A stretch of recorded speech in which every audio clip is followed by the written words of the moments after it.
se unen a esta transmisión y también al equipo comunicacional de La Moneda y del Ministerio de Salud. Durante el fin de semana, en el diario El Mercurio, salió una entrevista a Steven Pinker, que es un doctor en psicología experimental de la Universidad de Harvard y autor de numerosos libros que he tenido la oportunidad algunos de leer. En entrevista en el diario El Mercurio, este pensador manifiesta justamente su preocupación por el futuro de Chile. Y es por eso que traigo a colación este tema. Yo comparto lo que dice, obviamente, y abro comillas. Pinker dice: me preocupan los populismos autoritarios que demandan más justicia social y beneficios. Y eso obviamente puede ser justo y necesario, lo agrego yo. Pero no tienen la actitud de ver qué es lo que funciona mejor dentro del país y obviamente provocan una ola de odio por la contraparte. Creo que relata muy bien la situación por la cual está pasando nuestro país desde el punto de vista político y social. Y a mí que me ha tocado dialogar con el Parlamento en varias leyes que estamos discutiendo en el Congreso, como la reforma al FONASA, la ley de fármacos, entre otras muy importantes, he notado justamente que los parlamentarios tienen y quieren dialogar, quieren conversar, quieren llegar a acuerdos. Por lo tanto, yo propongo aquí que avancemos en esa línea de dialogar, de conversar y llegar a acuerdos, manifestando obviamente mi preocupación por lo que dice esta persona, que es un pensador muy conocido. Con respecto a la pandemia, quisiera destacar que la variación de los nuevos casos confirmados a nivel nacional es de menos 3% y 0% para la comparación de los últimos 7 y 14 días respectivamente. Además, 10 regiones disminuyeron sus casos en los últimos 7 días y 11 regiones disminuyeron sus casos en los últimos 14 días. Sin embargo, seguimos preocupados por el sur de Chile, a pesar de que en Puerto Montt y en Osorno finalmente hemos encontrado cifras positivas. Hay una disminución importante del 13% de casos tanto en Osorno sobre todo, pero también en Puerto Montt, y obviamente que les damos un estímulo positivo. También creo que respeto la opinión del alcalde de Puerto Varas, aunque sea querellado en contra mía, pero tiene todo el derecho de acudir a la justicia, como lo he dicho siempre. Manifiesto además mi preocupación muy importante por Puerto Natales. Me reuní con la comunidad de Puerto Natales en un Zoom muy largo, a instancias de la senadora Goich, que entre otras personas es una de las parlamentarias que más ha dialogado con nosotros en el tema de salud, y se lo agradezco. Fue una reunión realmente grata. Por lo mismo me sorprende mucho que el alcalde Fernando Paredes, a quien también conozco y respeto y participé con él en la mesa social COVID-19, no quiera cumplir las normas sanitarias e incluso se declara en rebeldía. Esta no cumplimiento de las normas sanitarias, estimado alcalde, puede acarrear graves consecuencias en la salud de su propia comunidad, aumentar el número de contagios, aumentar el número de enfermos, llevar más pacientes a las unidades de tratamiento intensivo e incluso aumentar la letalidad de su propia población. Por lo tanto, yo lo llamo a reconsiderar. Puerto Natales, desgraciadamente, sigue siendo la comuna que tiene un índice de casos por 100.000 habitantes más alto de todo el país.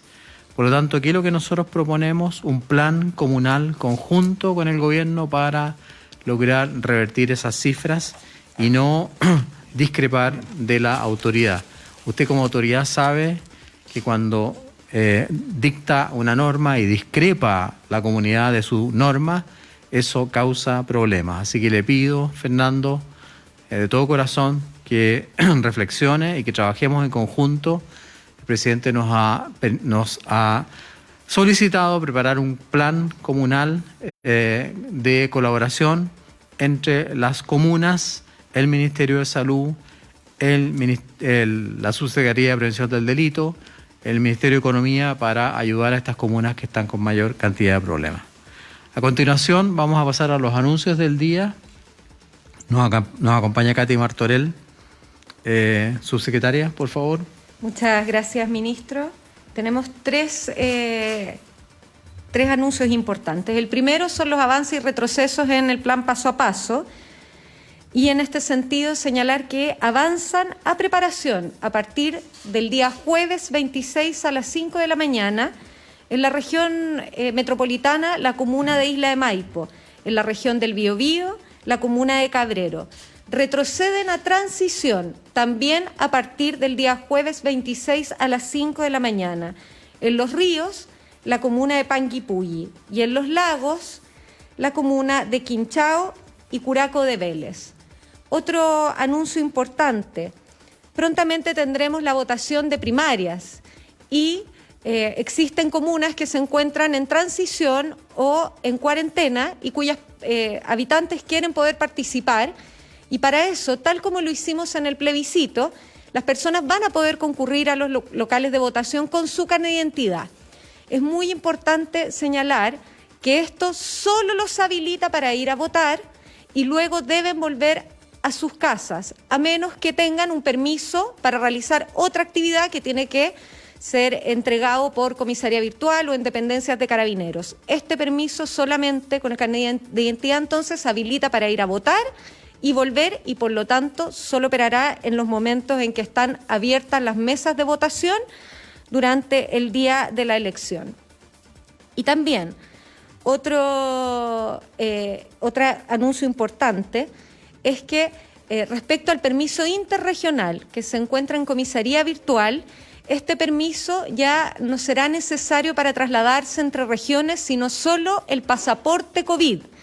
Pero es muy importante señalar que el pasaporte COVID revisa las bases de datos de Epivigila si las personas están o no están en cuarentena o deben estarlo, ya sea porque tienen COVID o son contactos estrechos, y también que este permiso solo está permitido para comunas que se encuentren de etapa 3 hacia adelante, es decir, de preparación en adelante se puede trasladar de manera interregional con el pasaporte COVID, pero no así en las comunas que están en cuarentena o transición. Y por último, señalar también que para el día de la votación, en las primarias, no está permitido que las personas con COVID vayan a votar y se va a realizar el mismo control que se hizo para el plebiscito. Eso es lo que podemos informar, ministro. Gracias. Muchas gracias, subsecretaria. Un agrado estar con usted. A continuación, daremos a conocer también el plan de apertura de la frontera que solo por el momento ocurrirá en el aeropuerto Arturo Merino Benítez. Para tal plan nos dará, el plan será dado a conocer, por la subsecretaria Paula Daza. Subsecretaria. Muchas gracias, ministro. Bueno, muy buenos días. Hoy día a las 0 horas se abrieron las fronteras a través del aeropuerto Arturo Merino Benítez para todos los extranjeros que puedan ingresar a nuestro país. Esta apertura de fronteras se está haciendo bajo un protocolo muy estricto desde el punto de vista sanitario para disminuir la posibilidad de que ingresen personas contagiadas a Chile. ¿Y cuáles son los requisitos con respecto a esto? Lo primero que nada, las personas que ingresen a Chile, cuando embarquen, van a tener que contar con un PCR negativo, no más de 72 horas del viaje, 72 horas antes del viaje. Lo segundo, es muy importante contar con un seguro de salud que resguarde la salud en COVID. Y lo tercero, la declaración jurada con sus antecedentes. Es importante destacar también que entre el 23 de noviembre y el 7 de diciembre, todos los extranjeros que vengan de países que tienen transmisión comunitaria declarado por la Organización Mundial de la Salud van a tener que realizar una cuarentena de 14 días. También, a partir de hoy día, todas las personas que ingresen a Chile, ya sean chilenos, extranjeros residentes o extranjeros van a quedar bajo una vigilancia durante 14 días. Es decir, van a tener que reportar diariamente a una plataforma su sintomatología, su estado de salud y también dónde se encuentran. En el aeropuerto contamos con las cuadrillas sanitarias. Las cuadrillas sanitarias son jóvenes del área de la salud, de las ciencias sociales, que están hoy día apoyando con la información a todas las personas que vayan llegando a Chile. Son jóvenes que están dando a conocer las normativas, son jóvenes que son bilingües y que también van a dar a conocer la importancia de que todos tienen que respetar el paso a paso. ¿Qué significa esto? Que los extranjeros van a tener que respetar el paso a paso y los permisos interregionales. El traslado va a ser solo permitido entre las regiones en etapa 3 y 4. Queremos hacer esta apertura de frontera con mucha precaución, con mucha responsabilidad. Es importante que sigamos dando mayores libertades, pero también es fundamental decir que esto tenemos que hacerlo con mucha precaución y con mucha responsabilidad, porque sí queremos que hay muchas familias que se reencuentren, que no lo han hecho durante este tiempo, que lo vuelvan a hacer, pero sabemos que estamos en pandemia en Chile y en el mundo y es por eso que tomar todas las medidas de resguardo y seguridad es fundamental. Muchas gracias, ministro. Muchas gracias, subsecretaria Daza. A continuación conoceremos las cifras del día a cargo del subsecretario Alberto Duñac. Gracias, ministro. Muy buenos días. La situación en nuestro país, de acuerdo a los casos reportados, es la siguiente.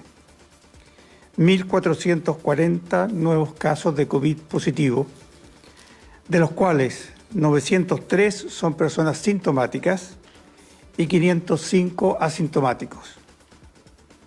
La cifra total de personas diagnosticadas con COVID-19 alcanza a 542.080, de las cuales 9.144 casos son activos y 517.524 casos recuperados. En cuanto a los fallecimientos, de acuerdo a la información entregada por el Departamento de Estadísticas y Información del Ministerio de Salud, son 37 fallecidos en las últimas horas que debemos lamentar y el total a la fecha asciende a 15.106 personas en todo el país.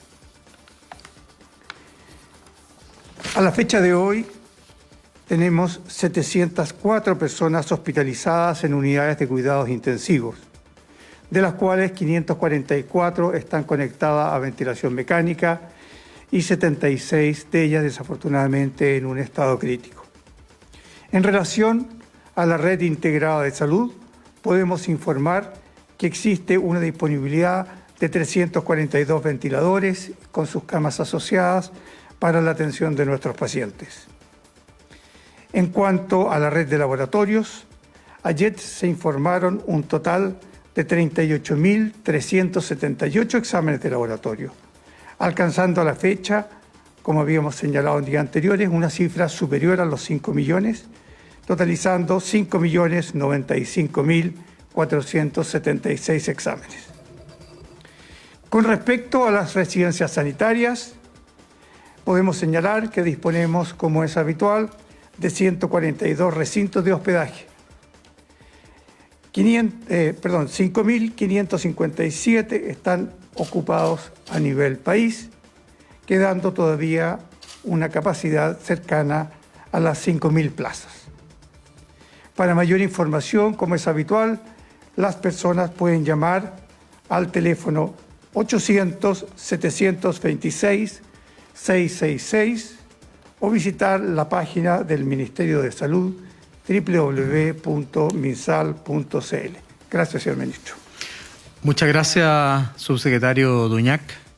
A continuación pasamos a escuchar las preguntas del día de hoy, lunes 23 de noviembre, perdón. Me adelanté un mes. Buenos días, ministro, subsecretaria, subsecretario. Son dos preguntas para ustedes. Una tiene relación con el paro indefinido que han anunciado los funcionarios de la salud. Son varios los puntos, pero el que tiene que ver directo con el Ministerio de Salud es la exigencia de un pago de un bono. Ellos dicen que no han obtenido ninguna respuesta en 8 meses de negociación. cómo reaccionan a aquello. Y lo otro tiene que ver con los avances en las vacunas a nivel mundial. Al menos ayer, incluso en Estados Unidos, se decía que iban a comenzar una vacunación el 11 de diciembre. Aquí en Chile se ha dicho que será el primer semestre del próximo año, pero ya que hay varios países que ya están dando fechas concretas, ¿Chile está en condiciones de dar una fecha específica de cuándo nos vamos a vacunar? Muchas gracias por la pregunta. En relación al primer punto, hay que distinguir entre bono y bono. Nosotros, y en un acuerdo que yo firmé con los gremios hace un tiempo atrás, nos comprometimos a pagar el bono trato usuario. Y ese bono trato usuario se va a pagar el 27 de noviembre, es decir, en 4 días más. Por eso me sorprende que se den noticias diciendo que en eso no hay una resolución o un acuerdo. Además, se solicitó por parte de los gremios que, como es un bono trato usuario que tiene 3 categorías, se tratara de homologar el pago a una sola categoría, es decir, a la categoría 1. Y eso también se acordó con los gremios, que se va a discutir una vez que se apruebe el presupuesto de salud y que se comience a discutir el tema de la ley de reajuste. Ese fue el compromiso. Otro tipo de bonos, como el llamado bono COVID, no fue discutido. Nosotros traspasamos esa discusión a la mesa del sector público. Creo que eso es importante dejarlo muy claro. En cuanto a la adhesión del paro, en el sistema hospitalario, la adhesión del paro en profesionales asistenciales no médicos, por la información que tengo hoy día del Departamento de Relaciones Laborales del Ministerio de Salud, alcanza al 0,88%. Y la adhesión del paro de funcionarios no clínicos de los establecimientos alcanza al 0,32%. La adhesión del paro de los 7.973 médicos que tenemos en la plataforma alcanza al 0,00%. Y el resumen de funcionarios adheridos a la movilización, sumando todo, alcanza al 0,49%. Es decir, el paro o la movilización, perdón, porque en realidad es una movilización, tiene una tasa de adhesión del 0,49%, y eso me alegro. Yo respeto y reconozco que tienen derecho a movilizarse y tienen derecho a discrepar de las medidas que toma el Ministerio de Salud, pero también los llamo a la reflexión. Un país que está pasando por una pandemia, por una gran dificultad en el ámbito de la salud. Me llama mucho la atención que los funcionarios llamen a paro en circunstancias que yo me reuní 15 veces con ellos para escuchar sus propuestas. Y hemos avanzado respondiendo en el tema de las vacaciones, en el tema del código sanitario, en el tema de respetar las personas que tienen que trabajar en su casa, en el tema de adelantar la vacuna, en tantos temas que llegamos a acuerdo y aún así tenemos movilizaciones. Yo lo lamento profundamente porque pienso que esto afecta a quién, obviamente a las personas más humildes. La persona que tiene cómo pagar, que tiene ISAPRE, va a ir a atenderse a una clínica sí o sí. La mujer humilde, el hombre que no tiene previsión, debe atenderse en el sistema público de salud, y obviamente que ellos son los que van a sufrir las consecuencias de esta movilización. Los llamo a reflexionar, los llamo a ponerse la mano en el corazón, y obviamente que podemos seguir conversando y dialogando. En base a eso se obtienen acuerdos, no en base a medidas de fuerza. Si nosotros hemos tomado medidas de fuerza, que no lo hemos hecho, lo lamento si ellos consideran que nosotros hemos tomado medidas de fuerza. Pero nosotros estamos por el diálogo, por la conversación y por el encuentro. Con respecto a las vacunas, nosotros tenemos contratos prefirmados y algunos ya firmados con 5 compañías de vacunas, más el consorcio COVAX. Tenemos varios millones de dosis de vacuna aseguradas. El plan estratégico que hemos preparado indica que se comenzará a vacunar en el primer trimestre del año 2021. Sin embargo, hoy día también la empresa Pfizer anunció que va a comenzar a vacunar en diciembre en Inglaterra, por ejemplo. AstraZeneca también informó hoy día resultados muy positivos de sus vacunas. Con ambas empresas nosotros tenemos convenios, por lo tanto, si logramos avanzar o adelantar, lo comunicaremos oportunamente, pero no quiero crear falsas expectativas. Es en el primer trimestre del año 2021 que tenemos planificado vacunar, y esto no significa que la gente deba ponerse a no cumplir las normas sanitarias. Debe mantenerse la mascarilla, el lavado de manos, el distanciamiento físico, porque todavía no tenemos la vacuna. Si cuando comencemos a vacunar podemos hacer algunos cambios, lo haremos, pero ni aún así, porque no vamos a poder vacunar a toda la población de la noche a la mañana, eso es imposible. Uno se demora varias semanas en vacunar a toda la población. Así que aunque tengamos la posibilidad de vacunar, por favor mantengan lavado de manos, mascarilla, distanciamiento físico. Muchas gracias.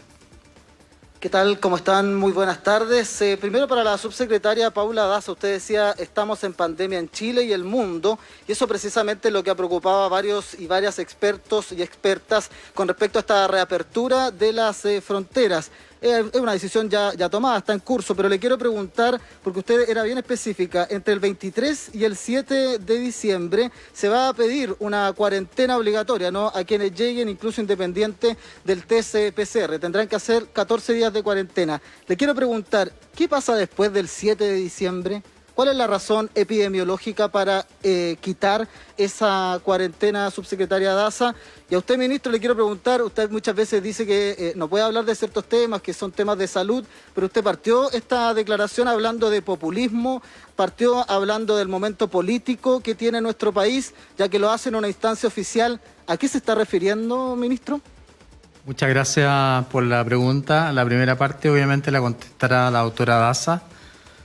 Bueno, efectivamente hoy día partió la apertura de fronteras, que nosotros hemos dicho que está basado en 3 principios, y lo primero es la gradualidad, lo segundo la seguridad y lo tercero la trazabilidad. Hoy día estos 3 principios nos parecen tremendamente importantes, y lo hemos dicho, darle más libertad a las personas para que puedan comunicarse, para que puedan viajar, pero bajo estrictas medidas de seguridad. ¿Y en qué nos basamos? Y lo sumo a la segunda pregunta que diste relación en estas medidas de cuarentena en algunas comunas, en algunos países. La Organización Mundial de la Salud, en las últimas recomendaciones que ha sacado hace unas semanas atrás, recomendó la importancia de abrir las fronteras. Y bajo un principio que la Organización Mundial de la Salud considera tremendamente relevante como el principio más importante, que es la vigilancia. Efectivamente, la Organización Mundial de la Salud no recomienda el tema del test PCR. Sin embargo, nosotros hemos querido fortalecer la estrategia que recomienda la Organización Mundial de la Salud de ir bajo una apertura de fronteras que sea gradual. Hay que recordar que todas las otras fronteras se mantienen cerradas, las terrestres y también las marítimas. Y también, efectivamente, lo que nosotros estamos haciendo hoy día es abrir en forma gradual bajo este sistema que es PCR negativo, un seguro de salud COVID para las personas que se puedan enfermar en Chile, y lo más importante es el tema de la vigilancia. Hacer esta vigilancia que vamos a hacer a partir del día 1, a partir de hoy día, no solamente a los extranjeros, sino que a los chilenos. Hay que recordar que los chilenos están viajando hacia afuera y pueden entrar todos los chilenos a nuestro país, y también extranjeros residentes en Chile durante todo el año. Por lo tanto, esta vigilancia, que es uno de los pilares esenciales para poder encontrar a aquellas personas que se lleguen a enfermar durante este periodo. Y es por eso que nos parece importante estos primeros 15 días que el sistema de vigilancia sea, ¿no es cierto?, implementado de una manera muy efectiva, que ya está siendo implementado, y después, posteriormente, vamos a hacer un seguimiento de todas las personas que entren a nuestro país. Si tenemos que tomar medidas más estrictas en relación a las medidas del punto de vista de apertura de fronteras y tomar más medidas de seguridad, los vamos a hacer, pero tenemos que ir evaluando cómo va evolucionando el plan. Muchas gracias. Ministro, Doctora, me deja Sí. lo que pasa es que no me queda la duda. Se voy a comentar, voy a responder esa pregunta. Lo suyo también estoy pendiente. Lo que pasa es que le preguntaba yo a la subsecretaria, ¿por qué hasta el 7 de diciembre? Ok. ¿Cuál es la razón epidemiológica? ¿Qué pasa después del 7 de diciembre? ¿Baja, por ejemplo, la carga del virus, por ejemplo? Porque esto vamos a estar mirando lo que pasa con la Organización Mundial de la Salud, hace un listado diario, es dinámico.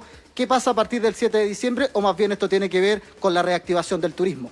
No, en ningún caso. Estas medidas que nosotros estamos tomando desde el punto de vista de salud, del punto de vista de seguridad, son absolutamente sanitarias.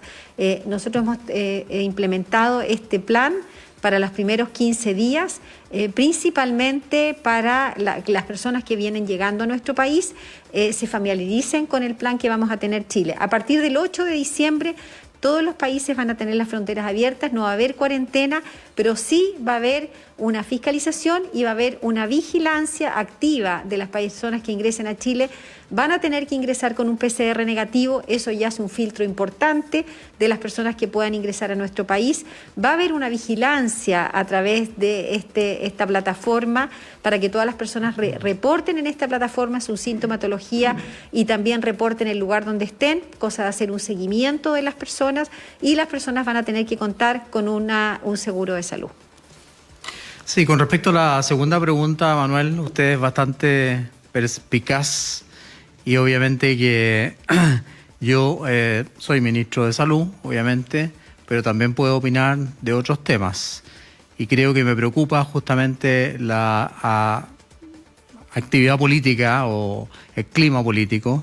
Y no solamente me refiero a lo que dice Steven Pinker, sino que he escuchado las mismas reflexiones del senador Arboe, del senador Insulza, que ha sido atacado en forma ignominiosa, y también del exministro del Interior de Michelle Bachelet, Jorge Burgos. Aquí es lo que estoy llamando a que volvamos a dialogar con tranquilidad, volvamos a la política de los acuerdos, volvamos a trabajar pensando en el futuro de Chile. Es eso solo mi reflexión, Manuel. Nada más, no tiene ningún mensaje oculto. Hay un dicho muy llamativo: al que le caiga el sayo, que se lo ponga, pero yo no voy a nombrar a nadie más en este minuto. Muchas gracias. Era para ser específico, ministro, si diálogo, por ejemplo, tiene que ver con ir al Tribunal Constitucional, por ejemplo. Ese punto no lo había reflexionado. Yo preparo este relato en la mañana en base a lo que he leído durante el fin de semana o lo que he reflexionado, así que en ese punto, como dijo o han dicho otros presidentes, paso. Hola, ministro. ¿Qué información tienen de lo ocurrido en la región de Los Lagos, donde 11 adultos mayores fallecieron en el hogar Santa María de Osorno? ¿En qué condiciones están las demás personas en seguimiento? ¿Hay alguna idea de las responsabilidades por lo que pasó ahí? Y aparte, como segunda pregunta, quería preguntarle, ¿qué análisis hacen de lo que ha pasado en las regiones del sur? ¿Qué ha fallado ahí? ¿Qué factores han pesado? Muchas gracias. Contestará la doctora Paula Daza. Bueno, sí, desgraciadamente tenemos que lamentar en el hogar de adultos mayores en la región de Los Lagos, en la ciudad de Osorno, el fallecimiento de 12 adultos mayores producto de COVID. Es un hogar donde habitan 105 adultos mayores, de los cuales ya 66 se encuentran recuperados. Esto es un brote que hubo en ese hogar de adultos mayores y desgraciadamente hubo un número importante de contagiados. Del total de las otras personas, hoy día se encuentran 6, se encuentran hospitalizadas, una persona se encuentra en la unidad de cuidados intensivos y los otros se encuentran en camas básicas. Hoy día la Seremi de Salud ha hecho toda la investigación epidemiológica y también hoy hay una investigación sumaria con respecto para conocer la situación particular de esto, y hay una investigación sumaria en curso que todavía no ha terminado. ¿Idea de las responsabilidades que hayan desembocado en esta situación tan grave? Hoy día hay una investigación sumaria producto por parte de la Seremi de Salud. Vamos a esperar el resultado de esa investigación sumaria para conocer cuál fue la situación particular del hogar. Muchas gracias, doctora Daza. La siguiente pregunta, por favor. Ministro, faltó lo relativo a las regiones del sur, precisamente. ¿Qué análisis se hace respecto a que los casos no hayan bajado o en algunos casos sigan subiendo? ¿Qué factores pesan ahí? Ok, tiene razón, doctora Daza. Bueno, la situación del sur ha sido bastante compleja. Sabemos lo que pasó, está en la región de Magallanes, los lagos, los ríos, y también vemos en la Araucanía que afortunadamente en algunas comunas de la Araucanía hemos visto que ha ido disminuyendo en forma positiva. Hoy día estamos en una situación bastante compleja en toda la región del sur, probablemente producto de varias variables. No es una la causa. Estamos primero que nada frente a un virus tremendamente contagioso, estamos frente a un virus que más de un 30% de los casos en muchas de estas situaciones son asintomáticos. Lo tercero, que todas estas regiones vivieron periodos muy largos donde hubo una estabilización, un número de casos bastante bajo, pero también eso hace que muchas veces las personas disminuyan la percepción de riesgo, y eso hace que al disminuir la percepción de riesgo, las medidas sanitarias de autocuidado no se aplican con la debida rigurosidad. Y es por eso que hemos fortalecido la estrategia de las cuadrillas sanitarias, que son los jóvenes de las áreas sociales y de salud que están en esas regiones educando a la población, dándoles a conocer que lo más importante para contener la propagación del virus es lo que hagamos todos los días y las medidas sanitarias de autocuidado.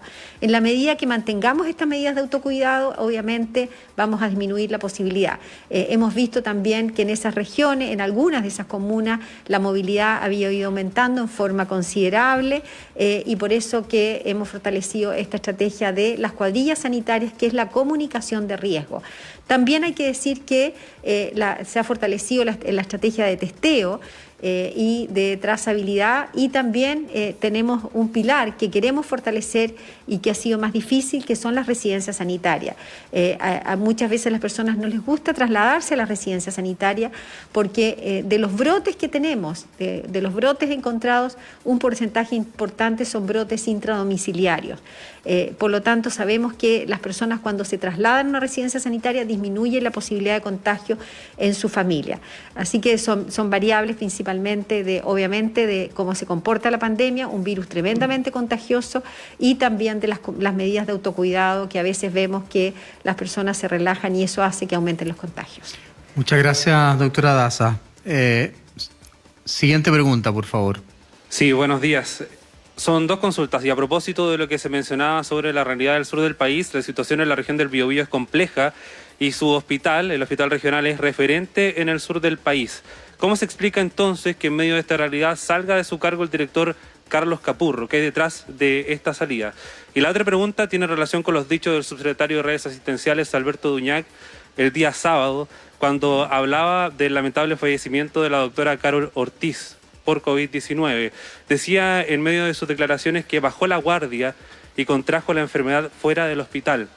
Hubo reacciones después de estos dichos de los médicos del Hospital Clínico de la Florida, que califican eso que indicó el subsecretario como desafortunado, imprudente y de desconocimiento. Agregan que esperan que pueda resarcir sus dichos por respeto a Carol. El Colegio Médico también calificó sus declaraciones como desafortunadas y esperan que usted, subsecretario, se retracte de sus palabras. ¿Qué puede decir al respecto?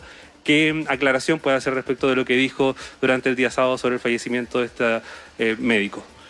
Muchas gracias. La segunda pregunta la contestará el doctor Alberto Duñac. Sí. A ver, primero decir que lamento profundamente la polémica que se ha generado en torno a mis dichos o mi declaración el día sábado pasado. La verdad es que la intención era justamente lo contrario.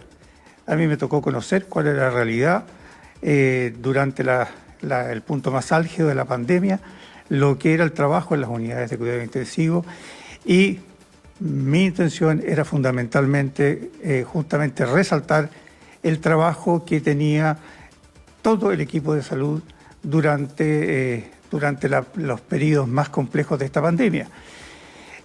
Horas extenuantes de trabajo en situaciones extraordinariamente de dificultades físicas, ¿no es cierto?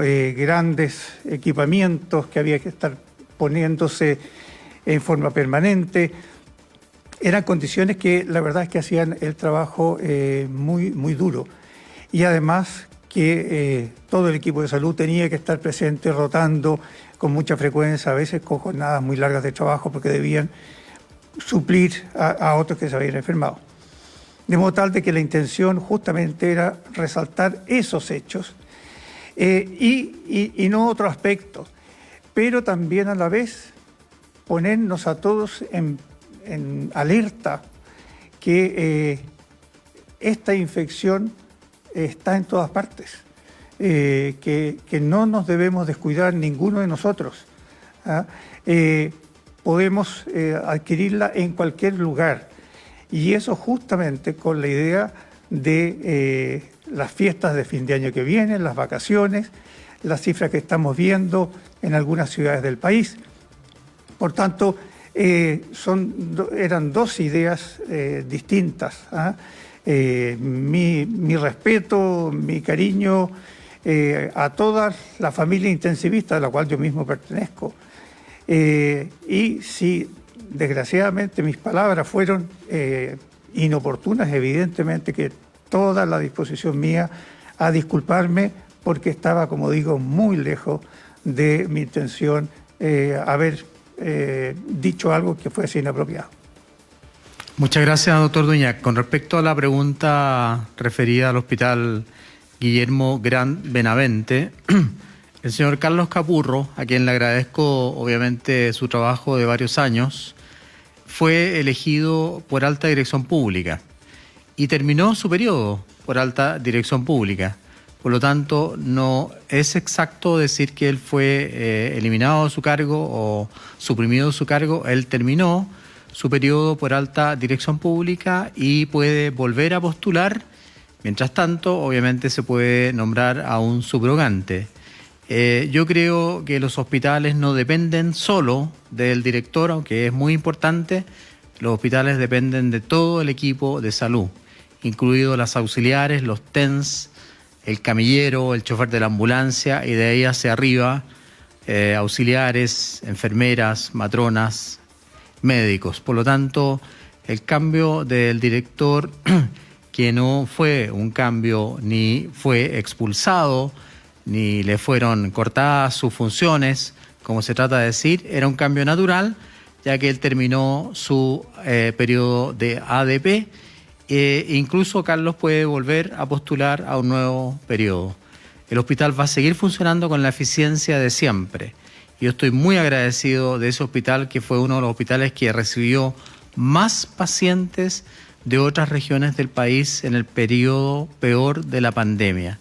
Aquí, obviamente, que hay una especie de confusión con respecto al cambio que se está produciendo en ese hospital. Muchas gracias. Perfecto, ahí estaban entonces las autoridades sanitarias informando del avance de la pandemia en nuestro país. 1.440 casos nuevos. Se mantiene la estabilidad que hemos visto durante el último tiempo, ¿no? 37 personas lamentablemente perdieron la vida, 544 están con ventilación mecánica y un poco más de 70 permanecen con pronóstico crítico. Una situación, como le vuelvo a decir, fíjese, estable dentro de los últimos meses y que ha ido disminuyendo paulatinamente en términos de positividad. Vamos a ir a un corte y ya regresamos con más.